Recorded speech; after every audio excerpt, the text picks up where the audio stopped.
Hi everyone. मुझे पता है कि आप ये कंटेंट सोने के लिए देख रहे हैं। तो शुरू करने से पहले मैं जानना चाहता हूँ कि आप कहाँ से देख रहे हैं और अभी वहाँ क्या टाइम हो रहा है। और हाँ, लाइक, कमेंट और सब्सक्राइब करना मत भूलना। चलो सीधा स्टोरी पे चलते हैं।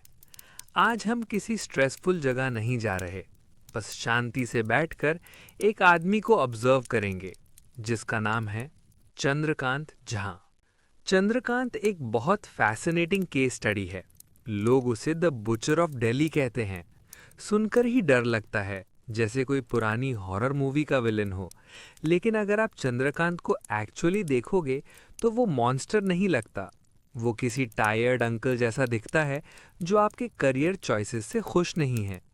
वो ऐसा आदमी लगता है जो पुलिस कंप्लेन कर दे अगर आपने जोर से सांस भी ले ली तो। लेकिन उस सिंपल चेहरे के पीछे एक गुस्सैल आदमी छुपा था। कोई छोटा मोटा गुस्सा नहीं, जैसे पार्किंग स्पॉट चोरी होने पर होता है। नहीं, चंद्रकांत को अथॉरिटी से ही नफरत थी। उसे लगता था कि दुनिया को उसकी इज्जत करनी चाहिए, और जब दुनिया ने ऐसा नहीं किया, जो कि अक्सर होता है, तो वो सिर्फ गुस्सा नहीं हुआ, वो क्रिएटिव हो गया। और बदकिस्मती से उसकी ये क्रिएटिविटी बहुत डार्क थी। कहानी की शुरुआत पे चलते हैं। उस वक्त जब ये बास्केट्स और लेटर्स और जेल के बाहर बॉडी मिलने का सिलसिला शुरू हुआ था। चंद्रकांत बिहार से दिल्ली आया था। लाखों लोगों की तरह वो भी काम की तलाश में आया था। वेस्ट दिल्ली की भीड़भाड़ वाली गलियों में रहने लगा। कभी सब्जी बेची, कभी मजदूरी की। भीड़ में बस एक और चेहरा था, वो जो ठेला ढक्का लगा रहा था और अपना घर चलाने की कोशिश कर रहा था। ज़्यादातर लोगों के लिए ये लाइफ मुश्किल होती है, पर वो मैनेज कर लेते हैं। काम करो, खाओ, सो जाओ। पर चंद्रकांत नॉर्मल नहीं था। उसका अपना ही एक जस्टिस सिस्टम था। अगर किसी ने उसके साथ चीटिंग की या इंसल्ट कर दी या उसे ढंग से अटेंशन नहीं दी, तो उसके लिए वो सिर्फ बदतमीजी नहीं थी, वो उसके मॉरल कोड के खिलाफ था। एक ऐसा कोड जो सिर्फ चंद्रकांत को दिखता था। उसका पहला बड़ा एनकाउंटर 1998 में हुआ। वो मार्केट में काम करता था। दिल्ली के मार्केट्स के अपने रूल्स होते हैं। वहाँ के मंगल नाम का एक आदमी था जो वहाँ के हॉकर्स का लीडर था। मंगल वो आदमी था जिसके पास लोग प्रॉब्लम्स लेकर जाते थे, जो पुलिस के साथ मैटर सेटल करवाता था। चंद्रकांत का किसी से झगड़ा हो गया, किसी छोटी सी बात पे, शायद जगह को लेकर या पैसे को लेकर। चंद्रकांत के लिए बात क्या थी ये इम्पोर्टेंट नहीं था। इम्पोर्टेंट ये था कि उसे डिसरिस्पेक्ट फील हुआ। वो मंगल के पास मदद मांगने गया। उसे लगा मंगल किसी हीरो की तरह आएगा और सब ठीक कर देगा। पर मंगल ने मदद नहीं की। शायद वो बिजी था या उसे चंद्रकांत पसंद नहीं था। मंगल ने उसे भगा दिया। अब एक नॉर्मल इंसान क्या करता? थोड़ा बड़बड़ाता, दूसरी जगह ठेला लगा लेता। पर चंद्रकांत ने डिसाइड किया कि मंगल को मारना होगा। सुनकर अजीब लगता है ना? उसने मेरी मदद नहीं की से सीधा उसे दुनिया से हटा देना चाहिए। पर चंद्रकांत का दिमाग ऐसे ही चलता था, सीधी लाइन, कोई ब्रेक नहीं। तो 1998 में चंद्रकांत ने मंगल को मार दिया। उसने उसे स्टैब किया। वो गुस्से में किया गया मर्डर था। पर यहाँ कहानी थोड़ी बदलती है। चंद्रकांत भागा नहीं, ना ही साधु बन गया। वो वहीं रहा, और ऑब्वियसली वो पकड़ा गया, क्योंकि वो अभी कोई मास्टरमाइंड नहीं था, बस एक गुस्सैल सब्जी वाला था। उसे अरेस्ट करके तिहाड़ जेल भेज दिया गया। तिहाड़ जेल अपने आप में एक शहर है। वहाँ हर तरह के क्रिमिनल्स होते हैं। आम लोगों के लिए जेल एक सज़ा होती है, एक ऐसी जगह जहाँ कोई वापस नहीं जाना चाहता। लेकिन चंद्रकांत झा के लिए तिहाड़ जेल एक स्कूल बन गया। उसने वहां बैठकर पछतावा नहीं किया। उसने एक नया दुश्मन ढूंढ लिया, दिल्ली पुलिस। उसे लगता था कि पुलिस ने उसके साथ फ्रेम किया है। ये नहीं कि उसने मर्डर नहीं किया था, वो तो उसने किया था। पर उसे लगा पुलिस ने उसके साथ बदतमीजी की है, उसे रिस्पेक्ट नहीं दी। और एक नार्सिसिस्ट जो सिर्फ अपने बारे में सोचता हो, ये बर्दाश्त नहीं कर सकता कि उसे एक मामूली क्रिमिनल की तरह ट्रीट किया जाए। सबूत की कमी की वजह से वो मंगल वाले केस से छूट गया। विटनेसेस डर गए, जो कि अक्सर होता है। तो 2002 के आसपास चंद्रकांत जेल से बाहर आ गया। वो जेल से बाहर तो आया, पर उसके दिमाग में एक अलग ही प्लान चल रहा था। वो वापस सिर्फ सब्जी नहीं बेचना चाहता था, वो पुलिस को सबक सिखाना चाहता था। वो दिखाना चाहता था कि वो पुलिस से ज़्यादा स्मार्ट है। वो एक गेम खेलना चाहता था। उसने दिल्ली में अपनी लाइफ वापस शुरू की, शादी की, बच्चे हुए। पड़ोसियों के लिए वो एक शांत शरीफ आदमी था। न ड्रिंक करता था, न स्मोक करता था, प्योर वेजिटेरियन। लेकिन अंदर ही अंदर वो उबल रहा था। उसने बिहार और यूपी से आए लड़कों को अपने पास रखना शुरू किया।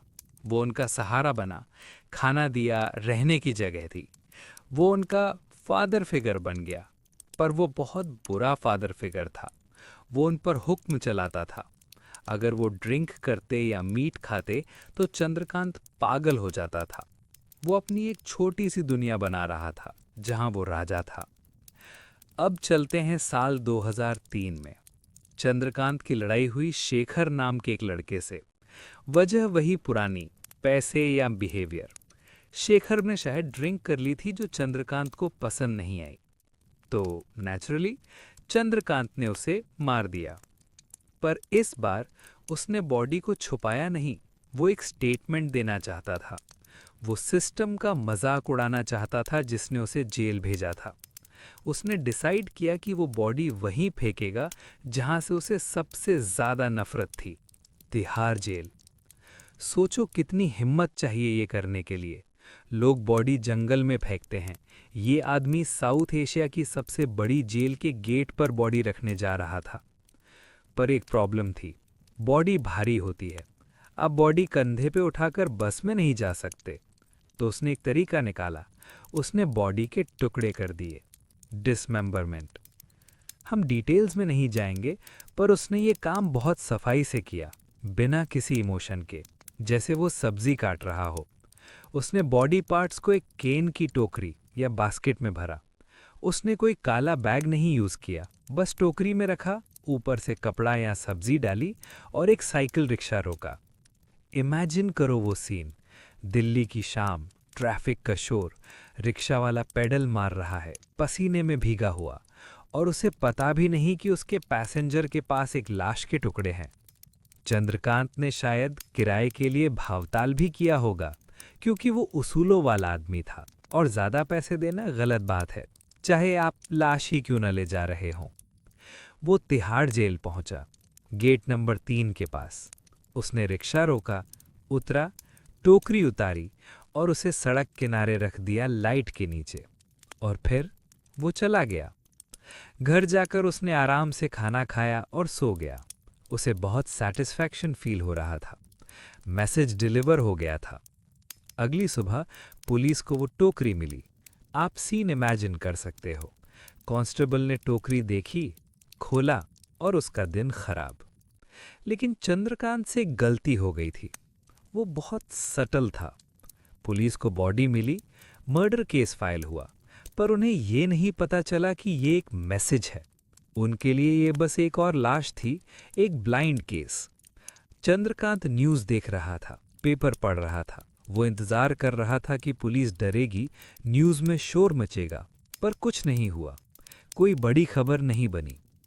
इस बात से उसे बहुत गुस्सा आया। इतनी मेहनत की, बॉडी काटी, रिक्शा का पैसा दिया, और कोई रिएक्शन नहीं। ये फिर से मंगल वाली बात हो गई, डिसरिस्पेक्ट। उसे समझ आ गया कि उसने गलती की है। उसने अपना नाम नहीं छोड़ा था। अगर वो चाहता था कि पुलिस को पता चले कि वो उन पर हंस रहा है, तो उसे बताना पड़ेगा। तो चंद्रकांत झा, वो सब्जी वाला, अब राइटर बनने वाला था। उसने अगले अटेम्प्ट में क्या किया और कैसे चिट्ठियां लिखीं, ये तो वापस दिल्ली की सड़कों पर चलते हैं। कुछ साल बीत चुके हैं, शहर थोड़ा बड़ा हो गया है, ट्रैफिक थोड़ा और बढ़ गया है, और चंद्रकांत झा अभी भी वहीं है, अपनी शांत डबल लाइफ जी रहा है। वो एक ऐसा आदमी था जिसे लगता था कोई उसे देख ही नहीं रहा, अनसीन। उसने तिहाड़ जेल, जो शहर की सबसे सिक्योर जगह है, वहाँ के गेट पर बॉडी फेंकी थी, और पुलिस ने उसे ऐसे ट्रीट किया जैसे कोई खोया हुआ सामान हो। उन्होंने पैनिक नहीं किया, उन्होंने कोई प्रेस कॉन्फ्रेंस नहीं बुलाई, बस फाइल बंद कर दी। एक नार्सिसिस्ट जो खुद को सबसे बड़ा समझता है के लिए नफरत से ज़्यादा बुरी चीज़ होती है इग्नोर किया जाना। नफरत का मतलब है आप इम्पॉर्टेंट हो, इग्नोर होने का मतलब है आपकी कोई औकात नहीं है। चंद्रकांत ने डिसाइड किया कि अगली बार वो सटल नहीं होगा। वो इंश्योर करेगा कि पुलिस को पता चले कि ये कौन कर रहा है। वो उन्हें एक कहानी देगा। साल है 2006। चंद्रकांत ने एक और नए लड़के से दोस्ती की। उसका नाम था अनिल। बाकी लोगों की तरह अनिल भी माइग्रेंट था। वो भी शहर में पैर जमाने की कोशिश कर रहा था और बाकियों की तरह उसने भी चंद्रकांत की मेहमान नवाजी या हॉस्पिटैलिटी एक्सेप्ट करने की गलती कर दी। पैटर्न अब तक सेट हो चुका था। चंद्रकांत उन्हें घर लाता, खाना खिलाता, सोने की जगह देता और फिर वो शिकंजा कसना शुरू करता। रूल्स लगाए जाते, नो ड्रिंकिंग, नो स्मोकिंग, देर रात तक बाहर नहीं रहना। वो बड़ों के लिए एक बोर्डिंग स्कूल चला रहा था जहां फीस थी एब्सोल्यूट ओबीडियंस, पूरी तरह बात मानना। अनिल शायद एक अच्छा स्टूडेंट नहीं था, हमें एग्जैक्ट रीज़न नहीं पता। शायद अनिल जोर से हंस दिया हो, शायद उसने चंद्रकांत से कुछ पैसे मांग लिए हों, या शायद वो बस वहां से जाना चाहता था। चंद्रकांत के दिमाग में अपनी मर्जी चलाना धोखा था, ये उसकी बेइज्जती थी। तो नेचुरली अनिल को मरना ही था। तरीका वही था, सफाई वही थी, लेकिन इस बार का सीन अलग था। इस बार चंद्रकांत ने पेन और पेपर उठाया। वो कन्फेशन नहीं लिख रहा था, वो माफ़ी नहीं मांग रहा था, वो पुलिस का परफॉर्मेंस रिव्यू लिख रहा था। उसने तिहाड़ जेल और दिल्ली पुलिस के नाम एक चिट्ठी लिखी और उस चिट्ठी का टोन किसी पागल आदमी जैसा नहीं था। वो उस गुस्सैल बॉस जैसा था जो अपनी टीम को डांट रहा हो कि उन्होंने टारगेट पूरा नहीं किया। उसने पुलिस का मजाक उड़ाया। उसने बेसिकली कहा कि मैं तुम्हारे नाक के नीचे ये कर रहा हूं और तुम इतने नाकारा हो कि मुझे रोक नहीं पा रहे। उसने लिखा कि वो सोसाइटी के बुरे लोगों को सजा दे रहा है। उसने खुद को मर्डरर नहीं बल्कि एक सफाई कर्मचारी बताया जो वो गंदगी साफ कर रहा है जो पुलिस नहीं कर पा रही। उसने अनिल की बॉडी को बास्केट में भरा, ऊपर वो लेटर रखा, ध्यान से, जैसे किसी गिफ्ट हैम्पर में ग्रीटिंग कार्ड रखा जाता है। उसने फिर से रिक्शा लिया और वापस तिहाड़ जेल पहुंचा। जरा सोचो इस लोकेशन के बारे में। तिहाड़ जेल कोई सुनसान जगह नहीं है, ये एक किला है, फोर्ट्रेस। वहाँ गार्ड टावर्स हैं, सीसीटीवी कैमराज हैं, आर्म्ड पुलिस घूमती रहती हैं। ज़्यादातर क्रिमिनल्स जेल से दूर भागते हैं। चंद्रकांत तिहाड़ जेल को अपना पर्सनल ड्रॉप ऑफ जोन समझता था। वो कह रहा था, मैं तुम्हारे मेन गेट पर आकर बॉडी रख सकता हूं और तुम कुछ नहीं कर सकते। उसने गेट नंबर 3 पर बास्केट रखी। फिर से इस बार जब पुलिस को बास्केट मिली तो उन्हें वो नोट भी मिला और फाइनली चंद्रकांत को वो रिएक्शन मिला जो वो चाहता था। वो लेटर शॉकिंग था। उसमें पुलिस को चैलेंज किया गया था। उसमें मर्डर की ऐसी डिटेल्स थीं जो सिर्फ किलर को पता हो सकती थीं। ये पुलिस के मुंह पर तमाचा था। लेकिन कहानी यहाँ और अजीब हो जाती है। पुलिस हैरान थी। बॉडी है, नोट है, पर कोई सबूत नहीं। नोट पर कोई रिटर्न एड्रेस नहीं था, कोई फिंगरप्रिंट्स नहीं थे, या कम से कम ऐसे नहीं जो उनके रिकॉर्ड में हों।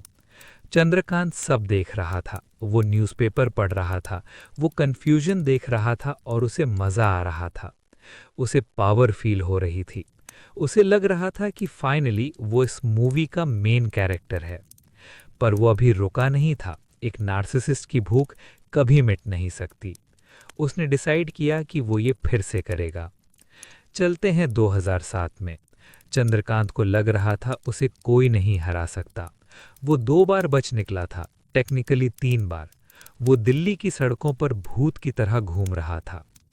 उसे एक और शिकार मिला, एक आदमी जिसका नाम था उपेंद्र। उपेंद्र भी वही था, एक मजबूर माइग्रेंट, एक और लड़का जो मदद ढूंढ रहा था। वो चंद्रकांत के घर रहा और जाहिर है उसने कोई रूल तोड़ दिया। साइकिल रिपीट हुई, मेहमान नवाजी, कंट्रोल, गुस्सा और मर्डर। लेकिन इस बार चंद्रकांत की हिम्मत और बढ़ गई थी। वो सिर्फ पुलिस को चिढ़ाना नहीं चाहता था, वो उन्हें जलील करना चाहता था। उसने बॉडी प्रिपेयर की, बास्केट प्रिपेयर की और वो एक और चिट्ठी लिखने बैठा। ये चिट्ठी और भी अग्रेसिव थी। उसने ऑफिसर्स के नाम लिखकर उन्हें गालियां दी। उसने चैलेंज किया कि मेरे अगले मर्डर से पहले मुझे पकड़ कर दिखाओ। उसने ये भी धमकी दी कि अगर पुलिस ने उसे सीरियस नहीं लिया तो वो ये लेटर्स मीडिया और कोर्ट्स को भेज देगा। वो सीरियल किलिंग को ऐसे ट्रीट कर रहा था जैसे कोई कस्टमर सर्विस की कंप्लेंट हो। अगर स्टेशन हाउस ऑफिसर ने जवाब नहीं दिया तो मैं कमिश्नर को फ़ोन करूंगा। वो बास्केट लेकर तिहाड़ जेल गया, पर इस बार उसने जगह बदल दी। Gate number 1। Gate number 1 main entrance है, जहां बड़े ऑफिसर्स आते हैं, हाई प्रोफाइल विजिटर्स आते हैं। ये जेल का सबसे बिजी इलाका है। गेट 3 पर बॉडी रखना बोल्ड था। गेट 1 पर बॉडी रखना मतलब इंटेरोगेशन रूम का इनविटेशन देना। वो रिक्शा में आया, बास्केट उतारी और वहीं रख दी कोर्ट कॉम्प्लेक्स के पास जो जेल से जुड़ा हुआ है। अक्टूबर 2007 का वक्त था। त्योहार का सीजन आ रहा था।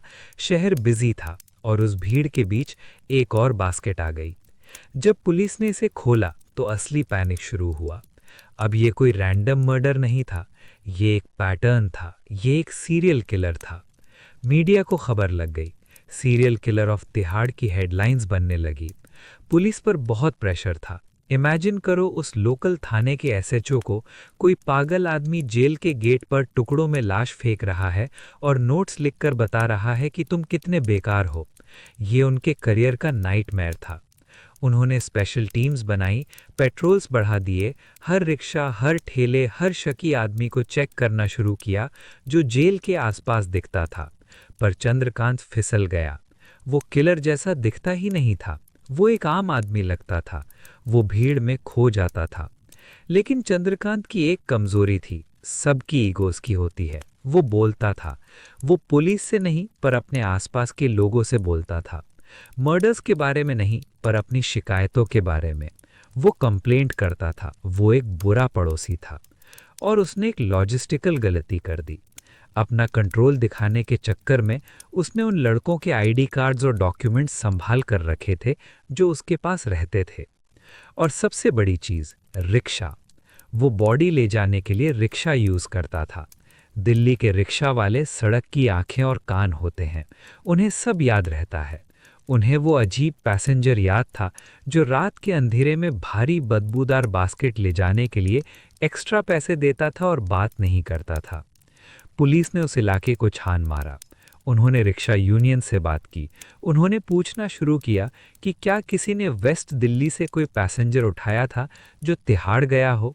ये बहुत मुश्किल काम था, पर यही एक क्लू था उनके पास। उधर चंद्रकांत फिर से बेचैन हो रहा था। उपेंद्र के मर्डर का नशा उतर रहा था। उसे फिर से प्रूव करना था कि वो सबसे स्मार्ट है। वो अगले शिकार की तलाश करने लगा। वो एक नई बास्केट ढूंढने लगा। लेकिन जाल बिछ चुका था, किसी हाईटेक फॉरेंसिक्स की वजह से नहीं, बल्कि पुराने स्टाइल की पुलिस मेहनत की वजह से। क्योंकि आप 3 बार रिक्शा लेकर क्राइम सीन पर जाओगे तो कोई ना कोई तो चेहरा याद रख ही लेगा।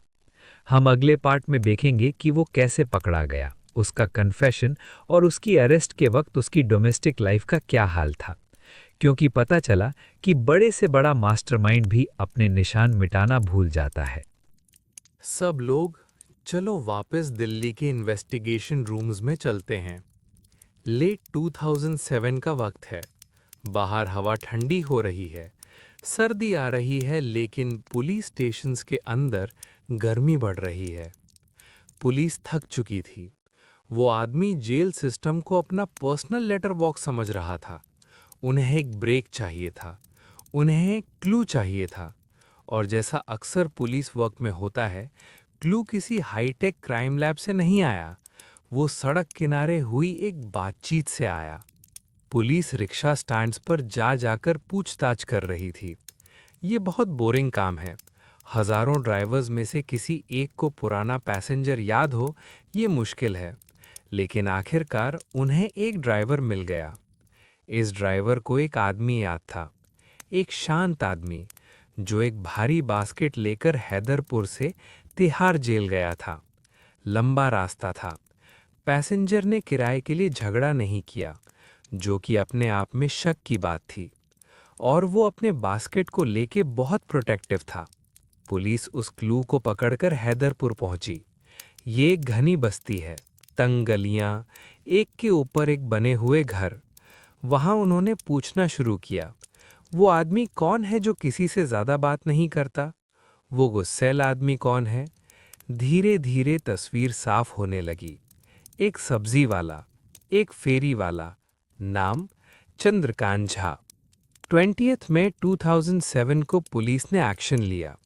आमतौर पर हम सोचते हैं कि सीरियल किलर पकड़ा जाएगा तो गोलीबारी होगी, हेलीकॉप्टर होंगे, पर रियलिटी बहुत सिंपल होती है। उन्होंने उसे अलीपुर में एक स्कूल के पास ढूंढ लिया। उसके पास बंदूक नहीं थी, ना ही उसने भेष बदला था, वो बस वहां था। जब पुलिस पास आई वो भागा नहीं, वो डरा नहीं। रिपोर्ट्स के मुताबिक वो रिलीव्ड लग रहा था। फाइनली उसकी परफॉर्मेंस देखने के लिए ऑडियंस आ गई थी। वो उसे इंटरोगेशन रूम ले गए और यहाँ चंद्रकांत झा ने अपना असली रूप दिखाया, एक डिल्यूजनल नार्सिसिस्ट का। ज्यादातर क्रिमिनल्स पकड़े जाने पर या तो सब मना कर देते हैं या वकील मांगते हैं। चंद्रकांत ने ऐसा कुछ नहीं किया। वो बैठ गया, शायद पानी मांगा और फिर पुलिस को लेक्चर देने लगा। उसने कन्फेशन दिया, यानी जुर्म कबूल किया, पर शर्म के साथ नहीं, गर्व यानी प्राइड के साथ। उसने अनिल, उपेंद्र और बाकियों के मर्डर की कहानी ऐसे सुनाई जैसे कोई टीचर बच्चों को मैथ्स का सवाल समझा रहा हो। उसने अपना मोटिव बताया, और अगर आप किसी भयानक बचपन की कहानी एक्सपेक्ट कर रहे थे तो आप डिसअपॉइंट होंगे। उसका मोटिव बस ये था कि वो एक बहुत स्ट्रिक्ट लैंडलॉर्ड था। उसने कहा उसने उन लोगों को मारा क्योंकि वो बैड कैरेक्टर्स थे। वो दारू पीते थे, मीट खाते थे, झूठ बोलते थे।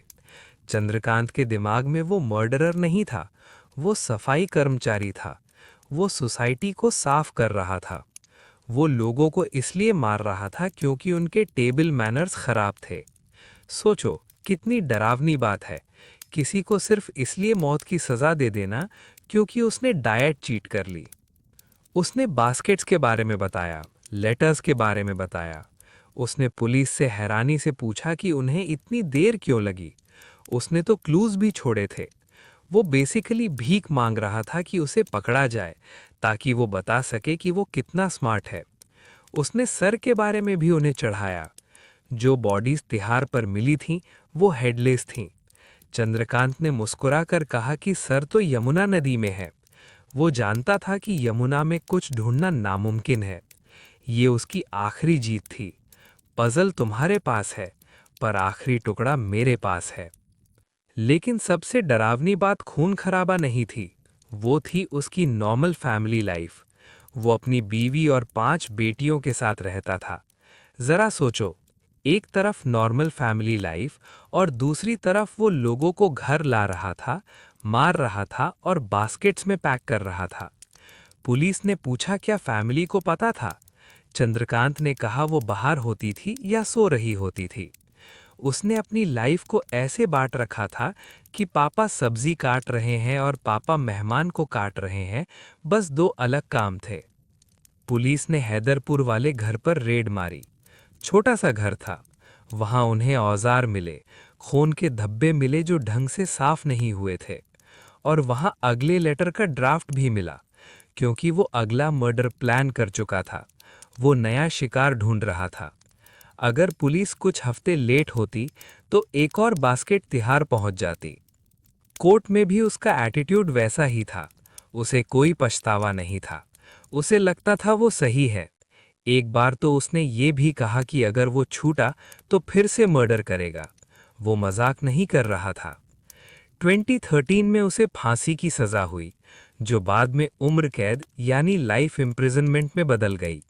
तो चंद्रकांत झा वापस तिहाड़ जेल गया, पर इस बार गेट पर बास्केट रखने नहीं, बल्कि अंदर रहने के लिए। कितनी बड़ी आयरनी है, जिस जेल का वो मजाक उड़ाता था अब वही उसका घर बन गया।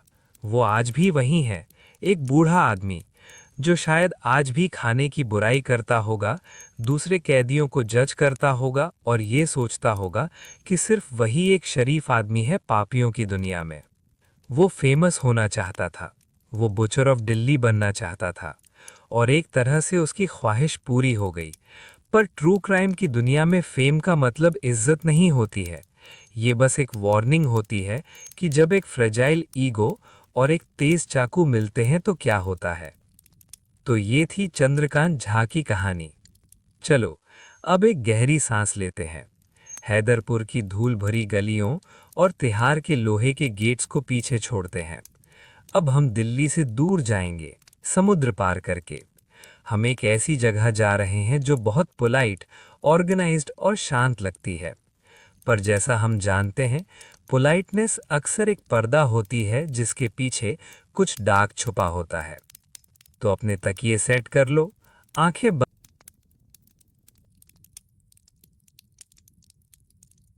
चलो अब मार्कम ओंटारियो के सबर्ब्स में सेटल होते हैं। ये टोरंटो के नॉर्थ में एक शहर है। यहाँ डबल कार गराजेस हैं, हरे भरे लॉन्स हैं और एक शांत पर हेवी एक्सपेक्टेशन का शोर है। ये वो जगह है जहाँ लोग इसलिए शिफ्ट होते हैं ताकि अपने बच्चों को बेहतर जिंदगी दे सकें। और हाँ, हॉर्न और बिग हापैन ने बिल्कुल यही किया था। वो वियतनाम से आए हुए रेफ्यूजीज थे। उन्होंने बहुत मेहनत की थी, फैक्ट्री जॉब्स की, लंबे घंटे काम किया, एक एक पैसा बचाया ताकि वो अपने दो बच्चों जेनिफर और फीलिक्स के लिए एक स्ट्रॉन्ग फ्यूचर बना सकें। आमतौर पर यहाँ हम अमेरिकन ड्रीम या कनेडियन ड्रीम की बात करते हैं, और देखने में पैन फैमिली वही जी रही थी। उनके पास बड़ा घर था, ड्राइववे में लग्जरी गाड़ियाँ थीं और सेविंग्स थीं। लेकिन घर के अंदर माहौल बहुत टाइट था। इमेजिन करो एक वायलिन की तार जिसे थोड़ा ज़्यादा कस दिया गया हो, वो कभी भी टूट सकती है। जेनिफर रोज़ उसी हवा में सांस लेती थी। जेनिफर गोल्डन चाइल्ड थी, या कम से कम उसे होना चाहिए था। 4 साल की उम्र में पियानो लेसन्स शुरू, figure skating, straight a student, हमेशा टॉप करने वाली। वो अपने माँ बाप के लिए एक ट्रॉफी थी जिसे वो चमकाकर सोसाइटी को दिखा सकते थे। देखो, वो कह सकते थे, देखो हमारी कुर्बानी ने क्या बनाया है। पर ट्रॉफी बनना थका देने वाला होता है। ट्रॉफीज का बैड डे नहीं हो सकता। ट्रॉफीज मैथ्स में फेल नहीं हो सकती। प्रॉब्लम 8th ग्रेड में शुरू हुई। एक छोटी सी बात, जेनिफर को बी ग्रेड मिला। हम सब के लिए बी ठीक है। बी का मतलब है आपको समझ आया, पर शायद फोटोसिंथेसिस वाले लेक्चर में ध्यान भटक गया था।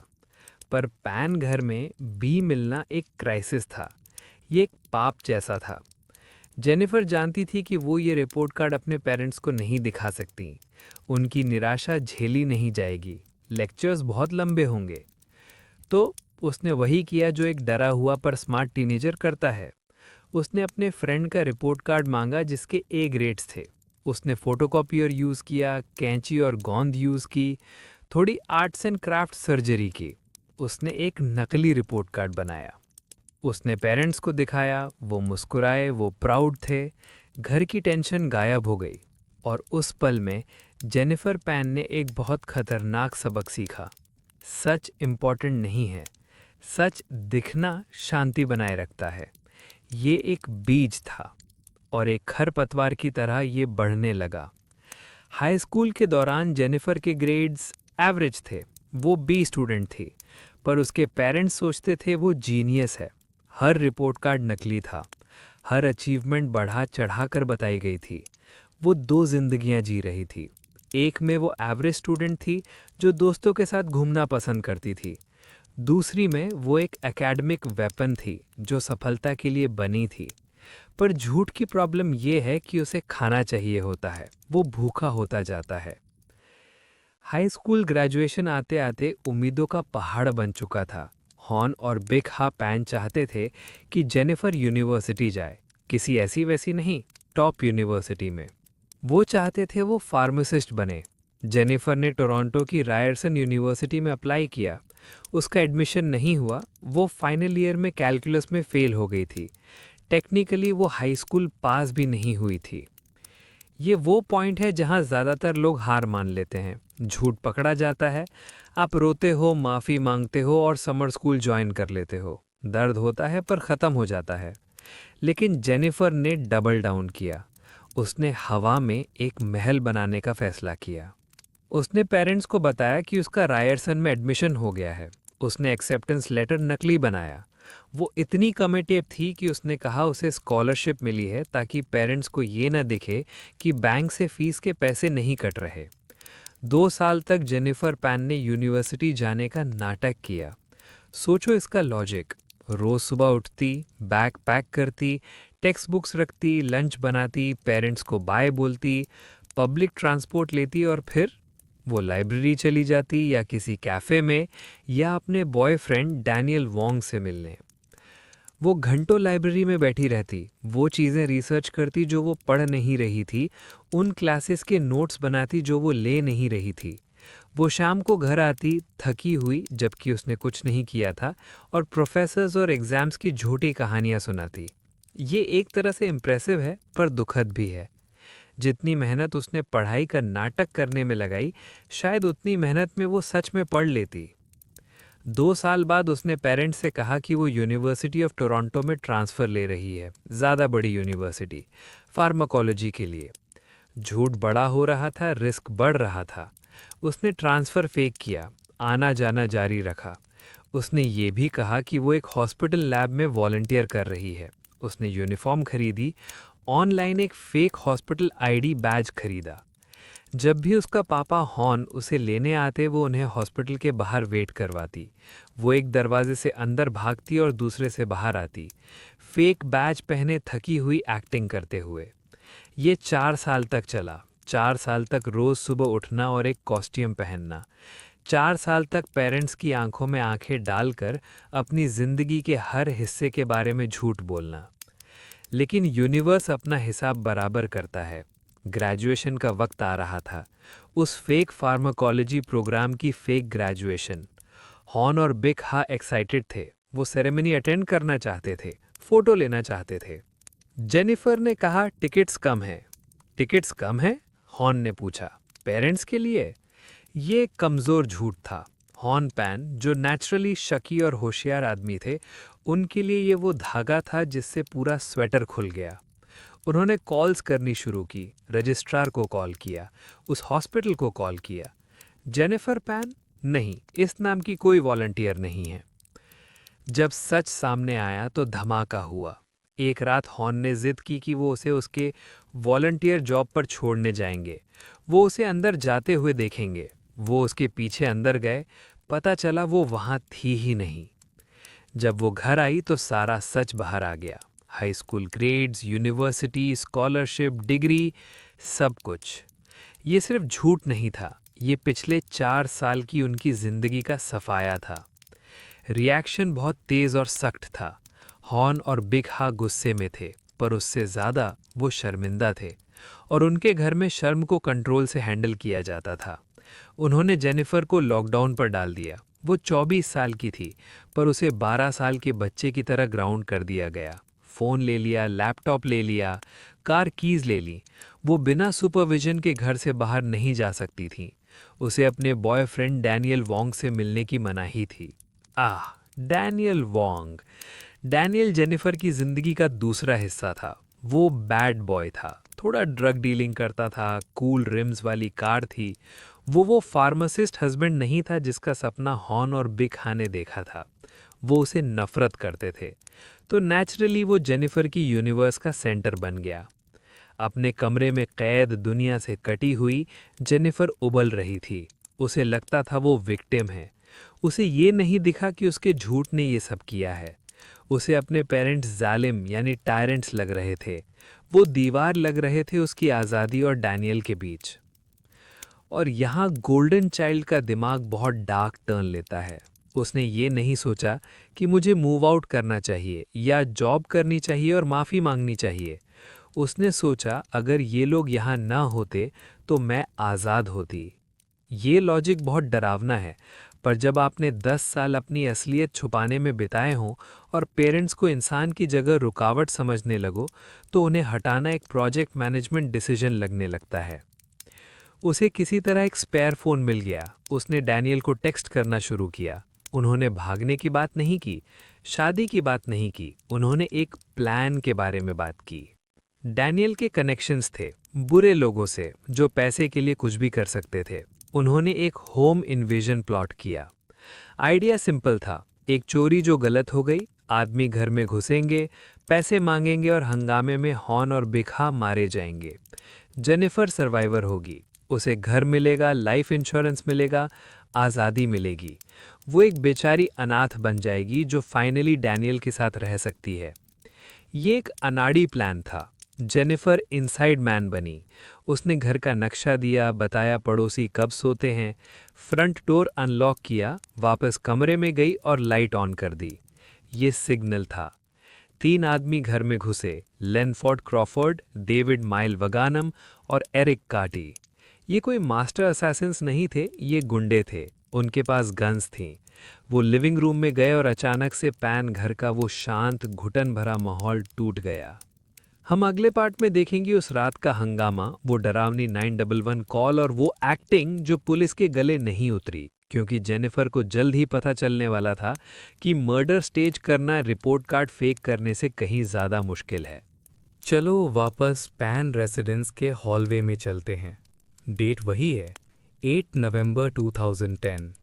लाइट्स ऑन है, फ्रंट डोर अनलॉक्ड है और वो स्क्रिप्ट जो जेनिफर और डैनियल ने मैसेजेस और फ़ोन कॉल्स पर लिखी थी अब लाइव होने वाली है। ज़्यादातर लोग सोचते हैं कि क्रिमिनल्स प्रेशर में कूल रहते हैं। मूवीज़ में हम देखते हैं कि चोरी करने वाले बहुत स्मार्ट और साइलेंट होते हैं, पर रियलिटी में होम इन्वेजन्स, घर में घुसना बहुत मेसी और शोर शराबा वाले होते हैं। 3 आदमी, डेविड, लेनफर्ड और एरिक, घर में घुसे। उनके पास कोई हाईटेक गियर नहीं था, बस हुडीज थीं। उनके पास गन्स थीं, पर वो एमेचर्स की तरह बिहेव कर रहे थे। वो ऊपर गए, हैन और बीच हा को नींद से उठाया। इमेजिन करो कन्फ्यूजन। आप अपने सेफ घर में सो रहे हो और अचानक कमरे में गुंडे आ जाते हैं, चेहरे पर गन लगा देते हैं। उन्होंने पैसे मांगे। ये कवर स्टोरी थी, लगना चाहिए था कि ये लूटपाट है। वो हैन और बीच हा को बेड से खींचकर नीचे ले गए और फिर बारी आई जेनिफर की। जेनिफर कमरे से बाहर आई। उसने अपना रोल प्ले किया, डरी हुई बेटी, विक्टिम। गुंडों ने उसे पकड़ा, उससे भी पैसे मांगे। उसने $2500 दिए जो उसके कमरे में थे। आयरॉनिकली ये पैसे उसने पियानो सिखाकर कमाए थे। बैड गाइज ने पैसे ले लिए।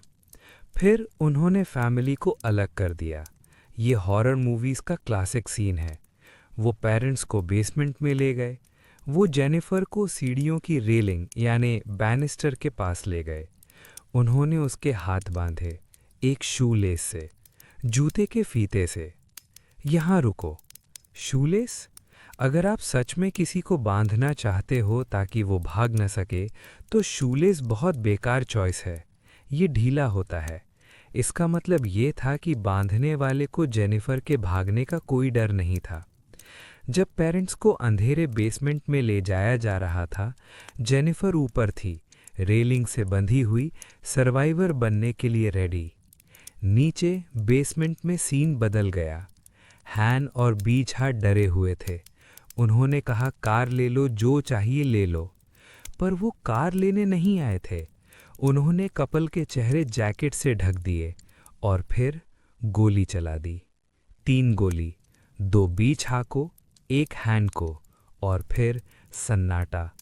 गुंडे भाग गए, फ्रंट डोर से निकल गए ये सोचते हुए कि काम हो गया, हम अमीर हो गए। कितना आसान था। ऊपर जेनिफर ने गोली की आवाज़ सुनी, भागने की आवाज़ सुनी।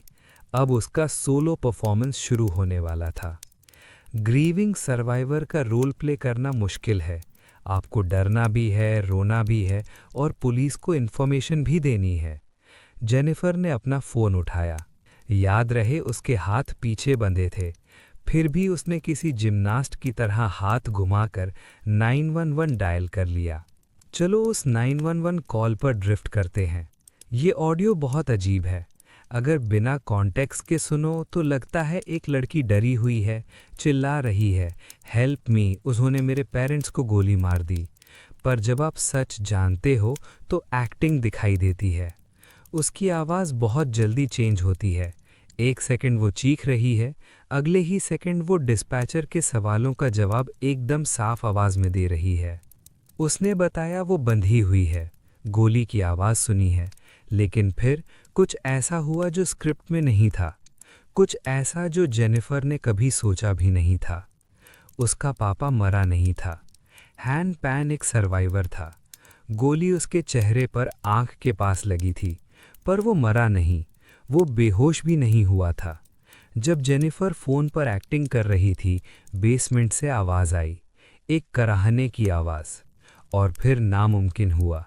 हैन पैन खून में लथपथ, सदमे में, बेसमेंट की सीढ़ियों से रेंगता हुआ ऊपर आया। इमेजिन करो जेनिफर के दिमाग में क्या चल रहा होगा। वो बेचारी अनाथ की एक्टिंग कर रही है और अचानक विक्टिम वापस फ्रेम में आ गया।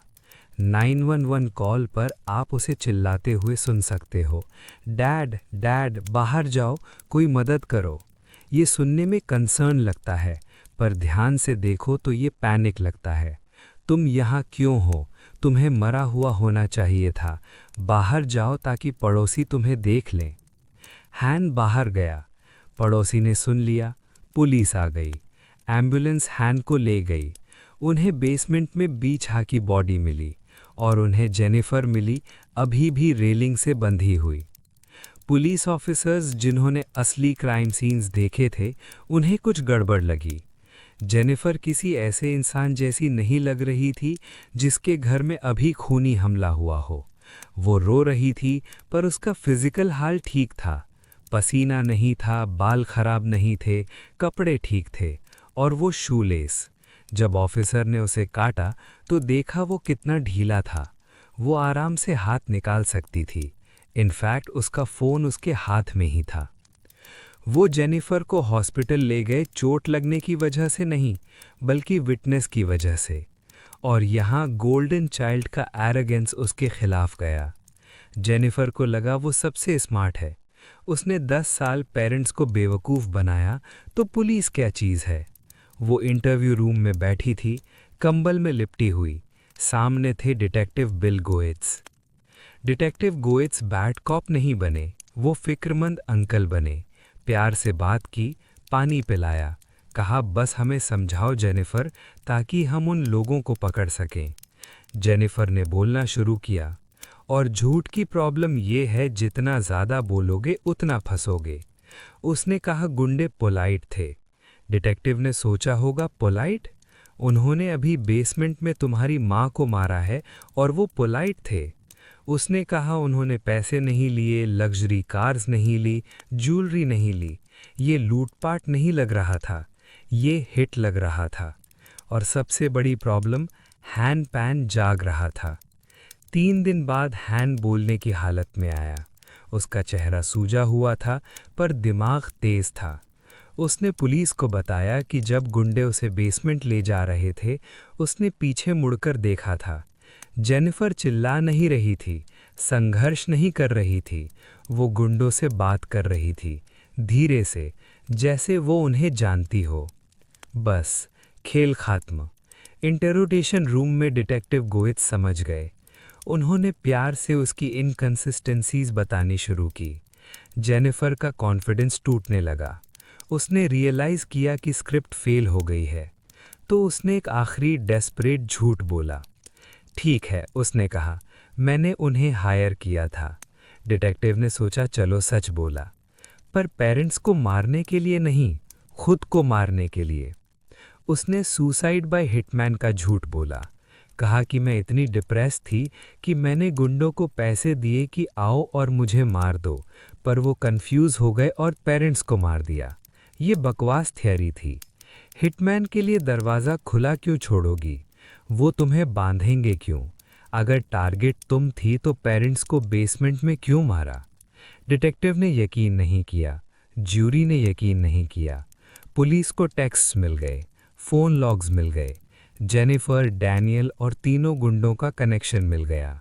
ये सुसाइड प्लान नहीं था, ये जायदाद हड़पने का प्लान था। जेनिफर पैन, वो लड़की जो रिपोर्ट कार्ड फेक करती थी, उसने ट्रेजेडी फेक करने की कोशिश की और वो फेल हो गई क्योंकि वो अपने पापा की ताकत को अंडर एस्टिमेट कर गई। एंड में जेनिफर अरेस्ट हुई, फर्स्ट डिग्री मर्डर और अटेम्प्टेड मर्डर का चार्ज लगा। डैनियल और तीनों गुंडे भी पकड़े गए। जेनिफर को लाइफ इम्प्रिजनमेंट मिली, 25 इयर्स तक कोई परोल नहीं। वो आज भी वही हैं और किस्मत का खेल देखो, उसको वही मिला जो वो चाहती थी, पेरेंट्स की उम्मीदों से आज़ादी। अब उसे फार्मासिस्ट नहीं बनना, पियानो नहीं बजाना, बस जेल में बैठकर उस रात के बारे में सोचना जब उसने लाइट ऑन की थी। तो ये थी पैन फैमिली की ट्रेजेडी, एक ऐसी कहानी जहां परफेक्ट होने के प्रेशर ने एक मॉन्स्टर बना दिया।